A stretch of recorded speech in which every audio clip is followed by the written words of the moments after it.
So we were in the coastal Indian state of Odisha for the past 6 weeks, and basically we worked in two villages, Gopalpur and Markandi.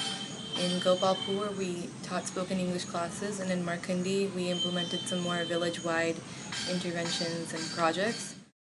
So our English classes were our main project. It was kind of the prime focus of our 45 days in Odisha. We taught two English classes, one in Gopalpur and one in Markandi. We had an upper level and a lower level. And so the upper level were usually young adults who were able to speak English well and who needed more help on some of the finer aspects of grammar or wanted more instruction on job skills. The lower level were usually younger children between the ages of 6th grade to 10th grade. And that class focused more on sentence structure, grammar, how to build sentences. I mean, English is widely spoken across India. It's only in these rural parts that you don't find English at all. So most of these kids want to branch out and become lawyers and doctors and work in the military. So they need a language like English in order to succeed in their careers. And it was really exciting to see them catch on to topics and be able to write essays and speeches. So on our last day of classes, one of my students, her name is Sanju, I think she's in 8th grade, but she came up to me and she said, we had an essay writing competition. And I was like, really? And she was like, yeah, I submitted an essay. And I was like, well, what did you write about? And she was like, I wrote about school, and I used a lot of the adjectives you guys taught me. And that was such like a glowing inside, like smiling moment for me. So self-help groups were made in order to unite the community and to specifically to unite the village women. So each seminar had a specific topic. So we did one on self-help groups, so helping women organize self-help groups and sort out the problems they may face during self-help groups. Then there was another one just based on saving and money and finances, in which a speaker from one of the neighboring cities came to talk to the women, and we were able to speak at that one as well.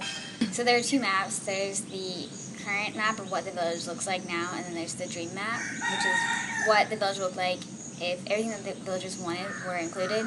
So we worked with the students of social responsibility, and we kind of walked through the village, and I, as team translator, was able to interact with some of the villagers who only spoke Telugu. A lot of the women were very adamant on having a health center, whereas a lot of the men were like, we need a port to be able to fish during the off-season. We had a meeting at a mandir or a temple, and we all basically crowded around the village leaders, and they were able to tell us what exactly they wanted, and we were able to draw it out for them right then and there.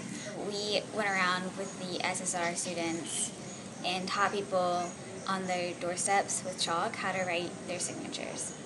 Knowing how to sign your own name is really important and really empowering to people that are illiterate, because they can sign legal documents and they can vote, and they don't have to use a thumbprint as an identifier.